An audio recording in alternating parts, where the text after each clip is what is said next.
Friends, నేను మీ Sharada teens and parenting coach and certified access practitioner. ఈ మధ్య కమ్యూనికేషన్ గ్యాప్ అనేది ప్రతి ఒక్కరి ఇంట్లో ఒక పెద్ద సమస్యగా మారింది. ముఖ్యంగా టీనేజర్స్ని అర్థం చేసుకోవడం అనేది చాలా చాలా కష్టంగా ఉంది. మరి మీ టీనేజర్ మీతో ఫ్రెండ్లీగా ఉంటున్నారా లేదా ఒక ఫైటర్లా అనిపిస్తున్నారా?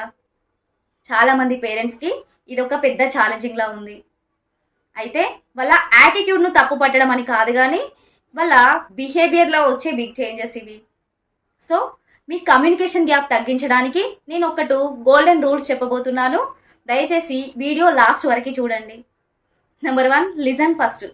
వాళ్ళు ఏం చెప్పబోతున్నారో జాగ్రత్తగా వినండి. Number 2, respect there privacy.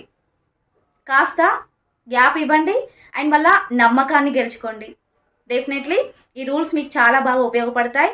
Me teenager ఏదైనా తప్పు చేసినప్పుడు కానీ లేదా ఏదైనా కష్టంలో ఉన్నప్పుడు కానీ మీరు ఒక శిక్షించే అధికారిలా కాకుండా వాళ్ళ సమస్యను అర్థం చేసుకొని సరైన మార్గంలో వెళ్ళడానికి సలహా ఇచ్చే వ్యక్తిలా ఉండండి.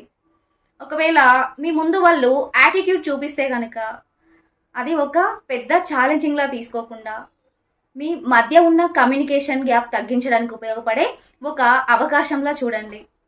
Thank you. అండ్ మరిన్ని పేరెంటింగ్ టిప్స్ కోసం ప్లీజ్ ఫాలో అవ్వడం మాత్రం మర్చిపోకండి.